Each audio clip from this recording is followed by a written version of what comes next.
Mon oncle veut résolument que ma cousine épouse Villebrequin.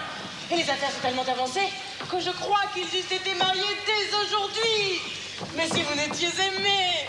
Mais comme ma cousine m'a confié le secret de l'amour qu'elle vous porte et que nous nous sommes vus à l'extrémité par l'avarice de mon vilain oncle, nous nous sommes avisés d'une bonne invention pour différer le mariage. Quelle invention? C'est que ma cousine, dès l'heure que je vous parle, contrefait la malade. Et le bon vieillard, qui est assez crédule, m'envoie quérir un médecin. Si vous en pouviez envoyer quelqu'un qui fût de vos bons amis et qui fût de notre intelligence, il conseillerait à la malade de prendre l'air à la campagne. Le bonhomme ne manquera pas de faire loger ma cousine à ce pavillon qui est au bout de notre jardin. Et par ce moyen, vous pourriez l'entretenir à l'insu de notre vieillard, l'épouser et le laisser fester tout son sou avec Villebrequin. Mais le moyen, dis-moi, de trouver sitôt un médecin à ma poste et qui voulut tant hasarder pour mon service. Je te le dis franchement, je n'en connais pas un. Je sens une chose. Si vous faisiez habiller votre valet en médecin, il n'y a rien de si facile à duper que le bonhomme. Mais non, c'est un lourdeau qui gâtera tout. Mais il faut s'en servir, faute d'autre. Adieu. Je l'avais cherché. Ah, où diable trouver ce maroufle à présent? Cyrène! Cyrène! Oh, Cyrène! Cyrène, je t'entends, mais où es-tu?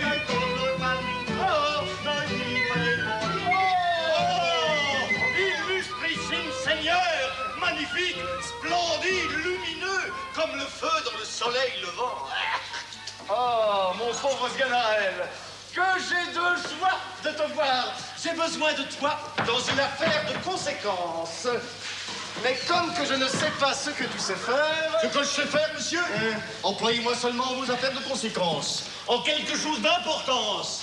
Par exemple, envoyez-moi voir quelle heure il est à une horloge. Voir combien d'heures faut marcher. Abreuver un cheval. C'est alors que vous connaîtrez ce que je sais faire. Ce n'est pas cela. C'est que j'ai besoin que tu contrefasses le médecin. Moi, médecin, monsieur, je suis prêt à faire tout ce qu'il vous plaira, mais pour faire le médecin, je suis assez votre serviteur pour ne rien faire du tout. Mais par quel bout m'y prendre, mon Dieu? Ah, ma foi, monsieur, vous vous moquez de moi. Si tu veux entreprendre cela, va, je te donnerai 10 pistoles. Ah, pour 10 pistoles, je ne dis pas que je ne sois médecin. Car voyez-vous bien, monsieur, je n'ai pas l'esprit tant subtil. Pour vous dire la vérité, mais quand je serai médecin, où irai-je? C'est le bonhomme Gorgibus. Voir sa fille, qui est malade. Mais tu es un lourdeau qui, au lieu de bien faire, pourrait bien... Oh, mon Dieu, monsieur, ne vous mettez point en peine.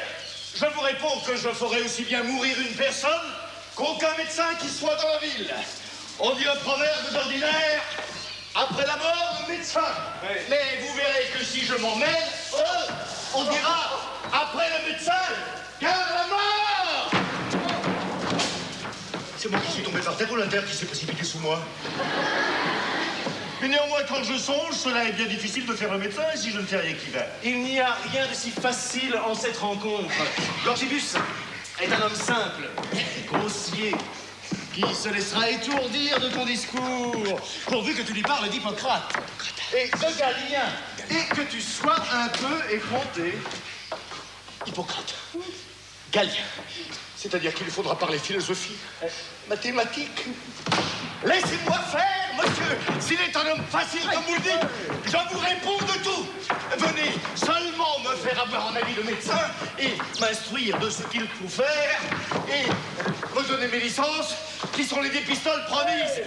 Auguste! Bah, tu es un lourdeau. Dieu ne bien faire.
vite guérir un médecin, car ma fille est bien malade. Et dépêchez-vous.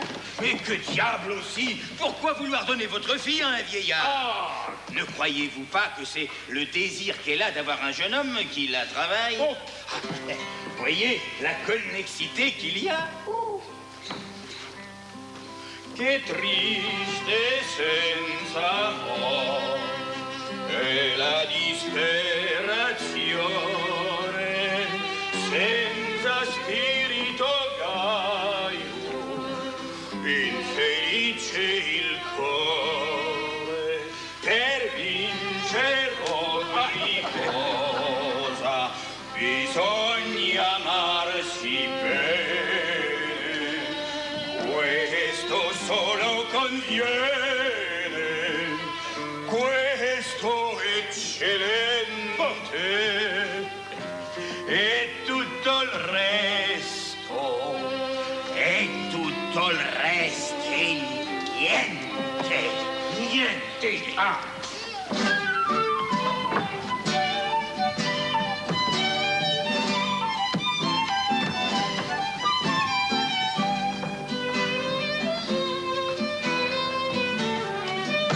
Voyez la connexité qu'il y a.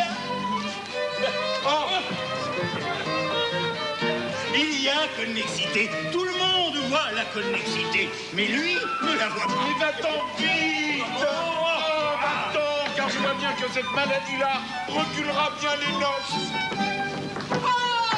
Je vous apprends, mon oncle, pour vous apprendre une bonne nouvelle. Je vous amène le plus habile médecin du monde. Un homme qui vient des pays étrangers, qui sait les plus beaux secrets et qui sans doute guérira ma cousine. On me l'a indiqué par bonheur et je vous l'amène. Il est si savant que je voudrais de bon cœur être malade afin qu'il me guérisse. Et où est-il donc? Le voilà qui me suit. Tenez, le voilà.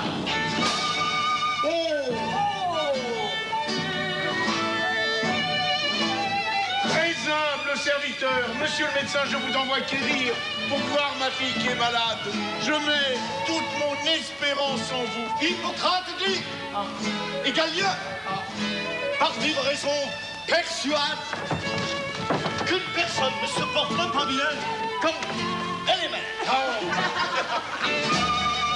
Vous avez raison de mettre votre espérance en moi, car je suis le plus grand, le plus habile, le plus docte médecin qui soit dans la faculté végétale, sensitive et minérale. Vous m'envoyez hors la vie. Ne vous imaginez pas que je sois un médecin ordinaire, un médecin du commun. Tous les autres médecins ne sont à mon égard que des apportons de médecine. J'ai des talents particuliers, comme c'est bizarre. J'ai des secrets. Rodrigo satud corum. Tout autre risque mon père, omnia secula seculorum. Amen. Amen. Mais encore, voyons un peu. Un, deux, ah, le voilà le brigand. L'ancêtre. C'est pas lui qui est malade, c'est sa fille. Il n'importe le sang du père et de la fille ne sont qu'une même chose. Mais ce n'est rien. C'est le mien. Le sang du père et de la fille ne sont qu'une même chose. La couleur en est belle. Et par l'altération de celui du père, je puis connaître la maladie de la fille. Monsieur Gorgibus, attention. Bougie. Bougie. Et voilà la bougie. Attention, loupe. Et voilà la loupe. Tu me vois? Non. C'est bouché. C'est du clistère. Et voilà le clistère. Loupe. Et voilà la loupe. Tu me vois? Oui. Je le vois, le brigand. Bougie. Et voilà la bougie. Chaleur. C'est parfait. Monsieur Gorgibus. Oui. Y aurait-il moyen de voir de l'urine de l'égrotante? Oh oui, Sabine, allez vite guérir de l'urine de ma fille. Ah, monsieur le médecin, j'ai grand peur, mais grand peur qu'elle ne meure. Comment? Ah, qu'elles sont en garde bien. Il ne faut pas qu'elles s'amusent à se laisser mourir sans l'ordonnance du Au feu!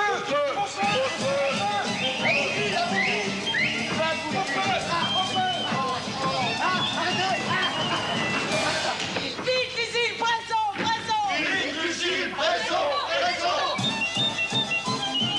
Et voilà.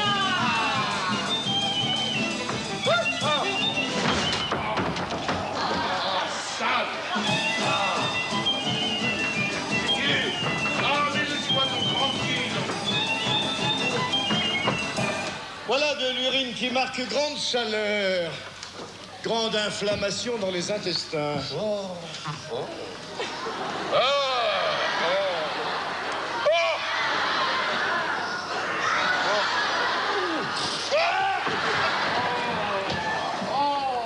Elle n'est point tant mauvaise pourtant. Mais quoi, monsieur, quoi? Vous l'avalez? Ne vous étonnez point de ça, les médecins d'ordinaire se contentent de la regarder. Et moi, qui suis un médecin hors du commun, je l'avale. Oh! Parce qu'avec le goût, je discerne bien mieux la cause et les suites de la maladie. Oh. Voulez-vous goûter? Ah non, merci, Jacques. Je n'ai pas le goût si subtil. Mais à vous dire la vérité, il y en avait trop peu pour asseoir un bon jugement. Qu'on la fasse encore pisser! Vite, Lucille, Pressons! Il y aurait bien celle de ce matin, encore toute fraîche. Eh bien, qu'attends-tu? Va la chercher! J'ai bien eu la peine de la faire pisser. Que cela? Voilà bien de quoi, faites-la pisser copieusement! Copieusement!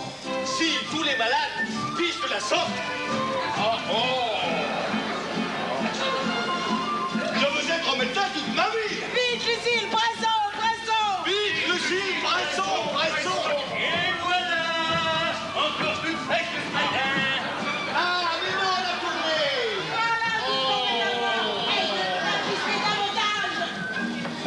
Oh, monsieur Gorgébu! Oui. Votre fille ne pisse que des gouttes! Et qui puis-je, monsieur qui... Voilà une pauvre pisseuse que votre fille! Une pauvre pisseuse? Et qu'il faudra que je lui ordonne une potion pissative! Une potion pissative. N'y a-t-il pas moyen de voir la malade? Allez, levez! Si vous voulez, je la ferai venir. Faites-la venir. Je suis de la vieille école, avant de faire un diagnostic, je préfère voir la malade. Ah, voici ma fille.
Eh bien, mademoiselle, vous êtes malade? Oui, monsieur. Tant pis.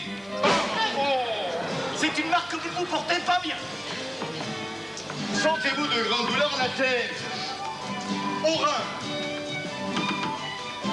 Oui, monsieur. C'est fort bien fait. Ovide, ce grand médecin, au chapitre qu'il a fait de la nature des animaux, dit, qu'est-ce qu'il dit? 100 belles choses. Et comme les humeurs qui ont de la connexité ont beaucoup de rapports. Car, par exemple, comme la mélancolie est ennemie de la joie, et que la bile qui se répand par le corps nous fait devenir jaune, et qu'il n'y a rien de plus contraire à la santé que la maladie, nous pouvons dire avec ce grand homme que votre fille est fort malade. Fort malade. Oh. Il faut que je vous fasse une ordonnance. Une ordonnance, allons vite. Une table. Allons vite, une table. Et voilà la table. Hop. Voilà la table. Voilà la table. Un siège. Et voilà le siège. Vite, le siège. Hop. Voilà le siège. Voilà le siège. De l'encre et du papier. Et voilà. Les voilà. Y a-t-il ici quelqu'un qui sache écrire? Bah, et quoi, ne le savez-vous pas? Non. Oh. Oh. J'avais oublié. J'ai tant d'affaires dans la tête que j'oublie la moitié. Je crois qu'il serait nécessaire que... Oui. Votre fille prie un peu l'air. Ah, oui. Qu'elle se divertit. Qu'elle se divertit. À la campagne. À la campagne, nous avons là-bas un fort beau jardin et quelques chambres qui répondent. Si vous le trouvez à propos, je l'y ferai loger. Allons visiter les lieux. Allons.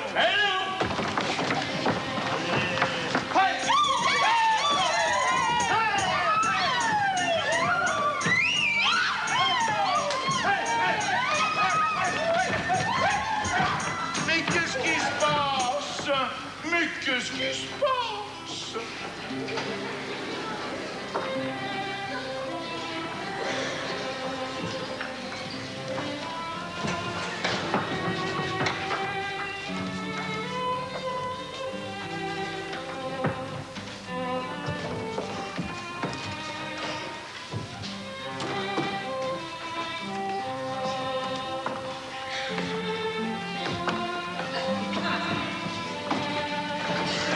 Je vais vous dire que la fille de M. Gorgibus était malade, il faut que je m'informe de sa santé et que je lui offre mes services comme ami de toute sa famille.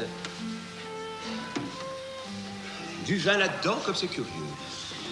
Oh là, M. Gorgibus, y est-il? Oh, très simple serviteur, monsieur. Ah, je vois que vous vous intéressez aussi aux productions de la fille. Production de demoiselles, la couleur en est bonne. Ah, oh, c'est savant, mais quelle manie. Mais prenez celle-ci, elle est plus fraîche de ce matin. Non, merci, c'est 2 gouttes, monsieur Fils. À votre santé. Ayant appris la maladie de mademoiselle votre fille, je vous suis venu témoigner la part que j'y prends et vous faire offre de tout ce qui dépend de moi. Oh, j'étais là-dedans avec le plus savant homme, un médecin, au talent tout à fait particulier. Un savant homme au talent tout à fait particulier, n'y aurait-il pas moyen de l'entretenir un moment? Oh, mais très certainement, monsieur. Monsieur, voilà un très habile homme de mes amis qui souhaiterait de vous parler et vous entretenir. Je n'ai pas le loisir, monsieur Gorgibus, il faut aller à mes malades. Je ne prendrai pas la droite avec vous, monsieur. Monsieur, après ce que m'a dit monsieur Gorgibus de votre mérite et de votre savoir, j'ai eu toute la passion du monde d'avoir l'honneur de votre connaissance et j'ai pris la liberté de vous saluer à ce dessein. J'espère que vous ne le trouverez pas mauvais. Il faut avouer que tous ceux qui excellent en quelque science sont dignes de grandes louanges, et particulièrement ceux qui font profession de la médecine, tant à cause de son utilité que parce qu'elle contient en elle plusieurs autres sciences, ce qui rend sa parfaite connaissance fort difficile. Oh non! Et c'est fort à propos qu'Hippocrate dit dans son premier aphorisme: Vita brevis arsevero longa, occasioa autem preseps, experimentum periculosum, judicium difficile. Tutile tantina potabarel combustibus. Ah, combustibus! Oh! Mais c'est l'urine! Oui, l'urine de ma fille, vous ne l'aimez pas? Non! Eh ben alors pourquoi insistez-vous pour en boire? De l'eau.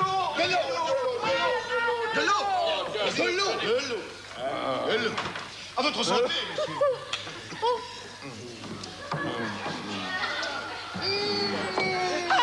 Oh non! De l'eau! C'est passionnant.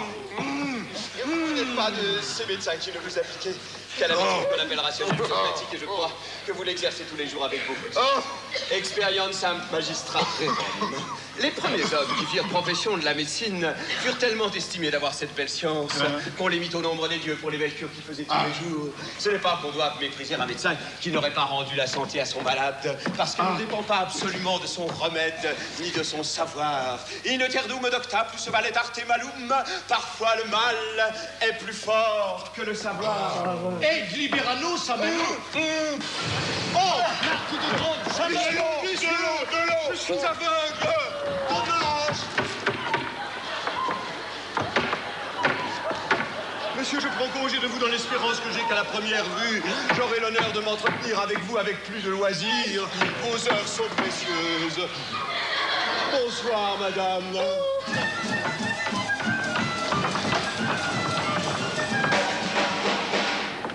Eh bien, que vous semble de cet homme-là? Il sait quelques petites choses.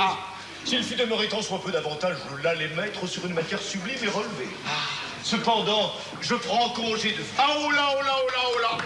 Et que voulez-vous faire? Ah, je sais ce que je vous dois. Vous moquez, monsieur Gorgibus, je n'en prendrai pas. Oh, mais si! Je ne suis pas un homme mercenaire. Mais si! Mais non! Mais si! Mais non! Mais si! Mais non! Ah, ben tant pis. Mais non! Mais non! Mais non!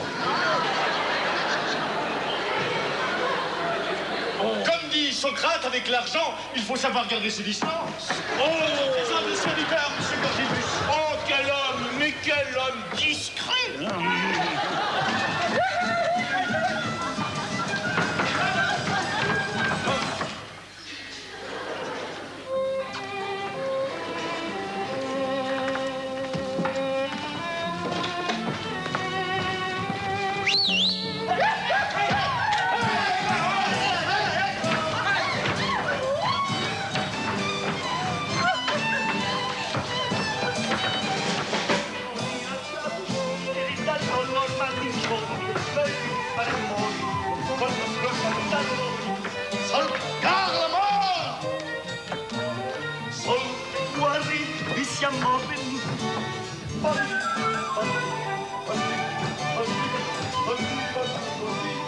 C'est ce qu'aura fait Sganarelle, j'ai découvert toutes ces nouvelles.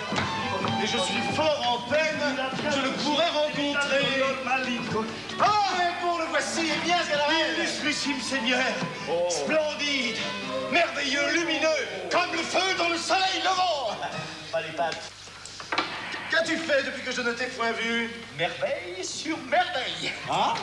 J'ai si bien fait que Gorgibus me prend pour un habile médecin. Vraiment? Je me suis introduit chez lui et lui ai conseillé de faire prendre l'air à sa fille. Laquelle est à présent dans ton appartement? Vive au bout de notre jardin. Allemand. Qu'elle est fort éloignée du Guillard et que vous pouvez l'aller voir commodément. Ah, que tu me donnes de joie. Sans perdre de temps, je l'avais trouvé de ce pas. Illustrissime, vous n'oubliez rien? Oh. L'autre. Oh. Le maître qui vole son valet. Quel monde! Il faut avouer que le bonhomme Gorgibus est un vrai bourbeau de se laisser tromper de la sorte. Non, il a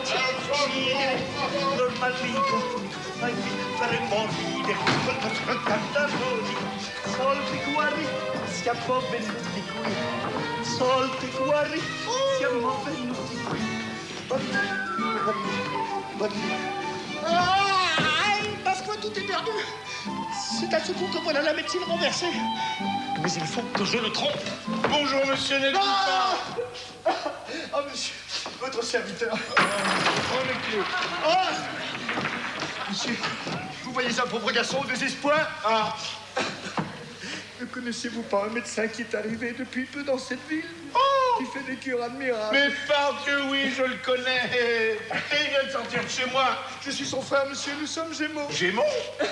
Et comme nous nous ressemblons fort, on nous prend quelquefois l'un pour l'autre. Oh, je te donne au diable si je m'y étais trompé. Comment vous nommez-vous?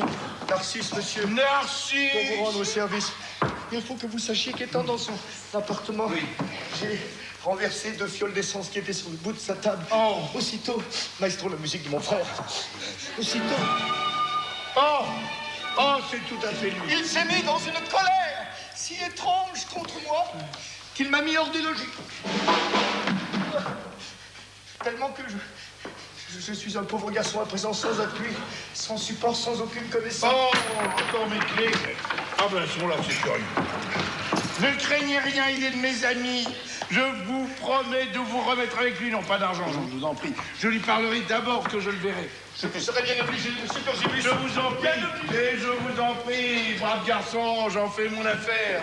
Où sont mes clés? Il faut avouer non, que voilà. lorsque les malades ne veulent pas suivre l'avis des médecins et qu'ils s'abandonnent à la dépense. Oh, monsieur le médecin. Et que... Monsieur le médecin, j'ai une grâce à vous demander. Qu'est-il, monsieur? Est-il question de vous rendre service? Oh non, pas du tout. Mais je viens de rencontrer monsieur votre frère, qui est tout à fait... C'est un coquin, monsieur Gorgibus. Et quoi, monsieur? Je vous réponds qu'il est tout à fait contrit de vous avoir mis en colère. C'est un ivrogne, monsieur Gorgibus. Quoi, monsieur? Voulez-vous désespérer ce pauvre garçon? On ne m'en parle plus. Oh! Et voyez l'impudence de ce coquin-là que vous allez trouver pour faire son accord.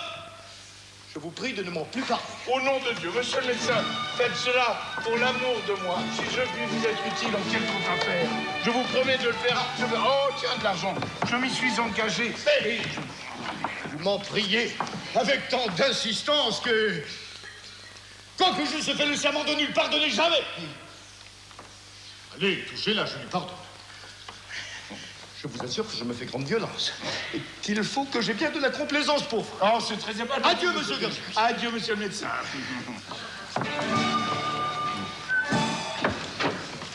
C'est à moi. Oh! Je m'en vais à présent chercher ce pauvre garçon pour lui apprendre cette bonne nouvelle. Que je n'eusse jamais cru que Sganarelle se fût si bien acquitté de son devoir.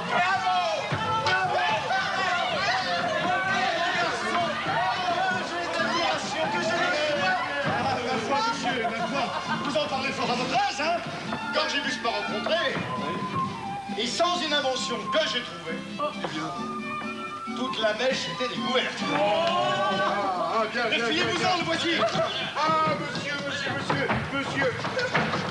Je viens de voir monsieur votre frère qui m'a assuré qu'il vous pardonnait, mais pour en être plus assuré, je veux qu'il vous embrasse en ma présence. Entrez dans mon logis et je l'irai chercher.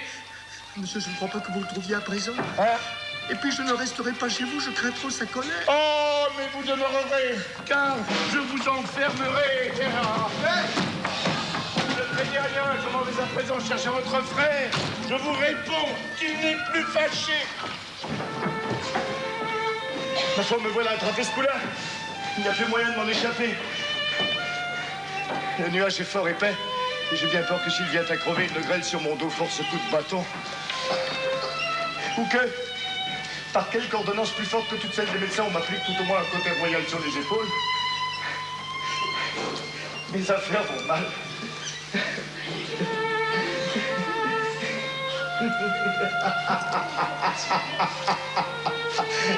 Mais pourquoi se désespérer? Puisque j'ai tant fait, poussons la fourbe jusqu'au bout. Oui, il en faut encore sortir et faire voir que Sganarelle est le roi des fourbes.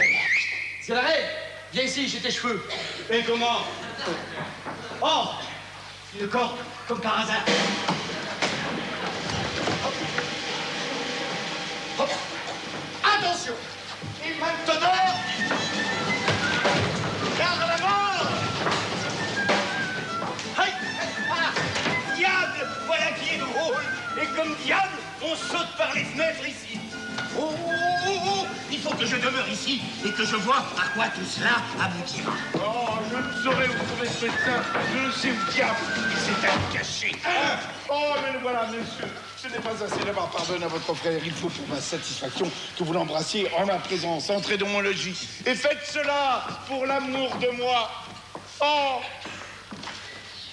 S'il vous plaît, je vous en prie. Vous vous manquez, monsieur Gorgibus. N'est-ce pas assez que je lui pardonne? Je ne le veux jamais voir. Oh, monsieur. Faites cela pour l'amour de moi. Il n'y a rien que je ne fasse pour votre satisfaction.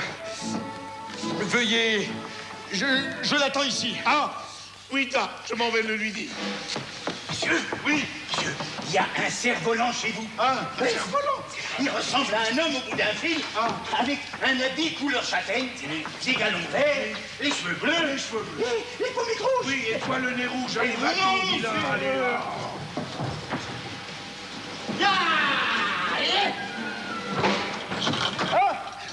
Ah, monsieur Gachet. Ah, voilà votre frère qui vous attend là-bas. Il m'a assuré qu'il fera tout ce que je voudrais et qu'il vous pardonnerait.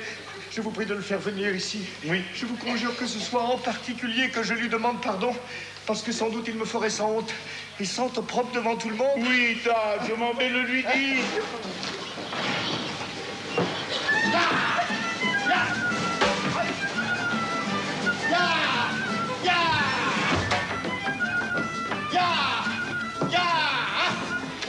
Monsieur, votre frère vous demande d'entrer dans la maison afin qu'il vous demande pardon en partant. Qu'est-ce que vous avez là, vous?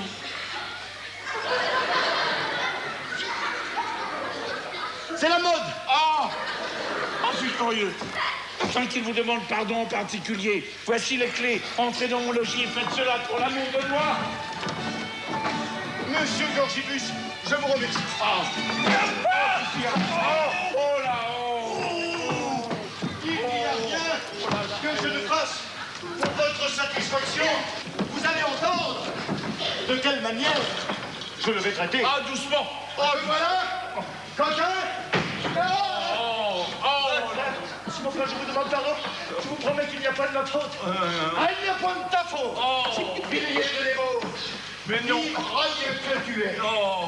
Je t'apprendrai à vivre. Avoir la hardiesse d'importuner Monsieur Gorgibus. Mais non! De lui rompre la tête. Mais cela n'est rien! De t'essodiner. Oh! Monsieur mon frère, tais-toi, tenu. Je ne vous désoblige. Tais-toi, coquin. Qui diable pensez-vous qu'il soit chez vous à présent? Et c'est le médecin avec son frère Narcisse. Ils avaient quelques différends et ils font leur accord. Le diable emporte, ils ne sont qu'un. Je t'apprendrai à vivre. Oui. Oh non! À l'hypocrite, comme il fait le bon apôtre. Oh! Mais monsieur. Il voit bien qu'il a failli le condamner. Dites-lui un peu, par plaisir, qu'il fasse mettre son frère à la fenêtre. Oui, da, monsieur. Oui. Monsieur, je vous prie de faire paraître votre frère à la fenêtre. Il est indigne de la vue des gens d'honneur. Oh! Oui, Tiens. oui, je suis indigne. Et puis, je ne saurais le souffrir auprès de moi. Oh, monsieur, ne me refusez pas cette grâce après toutes celles que vous m'avez faites. En vérité, monsieur Gorgibus, vous avez un tel pouvoir sur moi que je ne vous puis rien refuser. Ah. Monte! Montre-toi, coquin! Non. Monsieur Gorgibus, Oh. mettez votre obligé. Aïe, aïe, aïe. Oh, toutes ces dents, toutes ces dents. Par ma foi, ils ne sont qu'un. Oh, mais tais-toi, voyons, Et tais-toi. pour le prouver, Oui. dites-lui que vous les voir ensemble. Oui, dame, monsieur. Oui. Monsieur, je vous prie de faire paraître votre frère à la fenêtre et de l'embrasser en ma présence. C'est une chose que je refuse. Ah.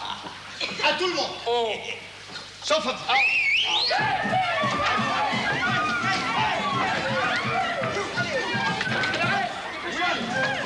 Attends, je n'ai pas dit. Oh, objet de débauche. Monsieur Gorgibus. Oui, Je vous demande pardon de vous avoir tant importuné. Mais vous promets, mon frère, en présence de monsieur Gorgibus que voici.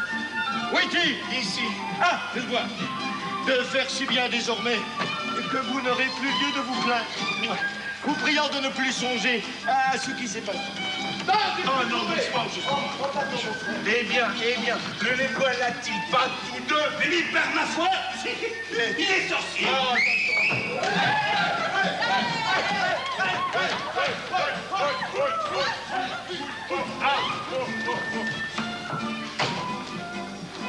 Qu'est-ce qui vous arrive encore? Si vous ne me délivrez pas, j'emmène votre maison avec moi. Mais non, mais certainement pas. Oh, mais quel homme! Oh! Monsieur Gorgibus, voilà les clés de votre maison que je vous...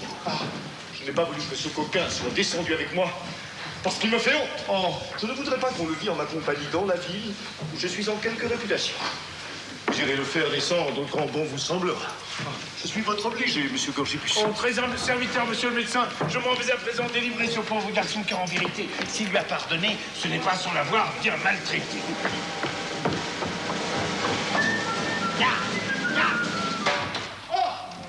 Monsieur Gorgibus, je vous remercie.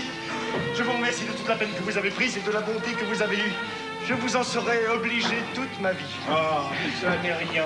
Monsieur, Oui, messieurs, oui. où croyez-vous que soit présent notre médecin? Oh, mais tu m'ennuies, il s'en est allé.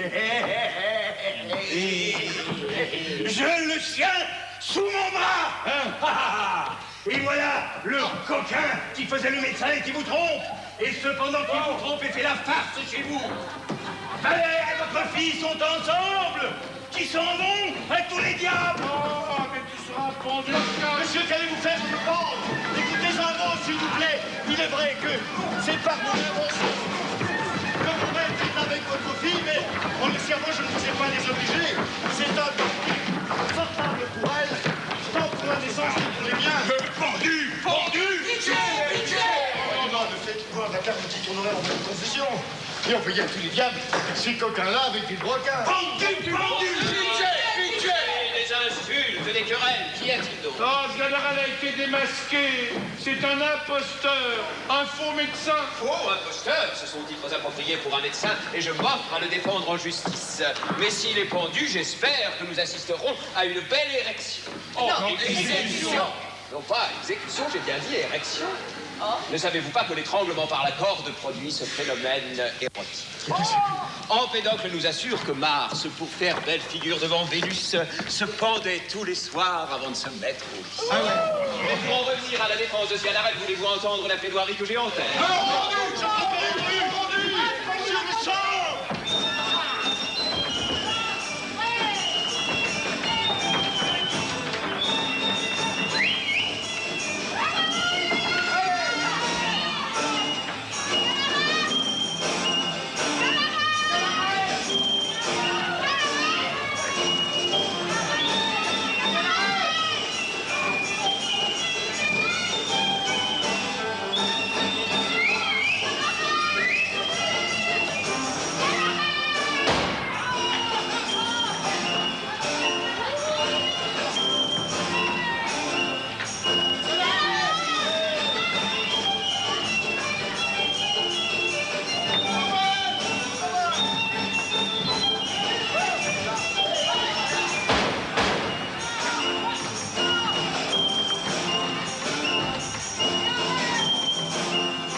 Ah non. Ah si. Ah non. Oh si. Oh, c'est impossible. Et pourquoi donc? Et c'est pas dans le texte. Mais voici nos amants. Nous nous jetons à vos pieds. Ah, je vous pardonne. Je suis heureusement trompé par Scannerel, ayant un si brave gendre. Allons tous faire noces et boire la santé de toute la compagnie.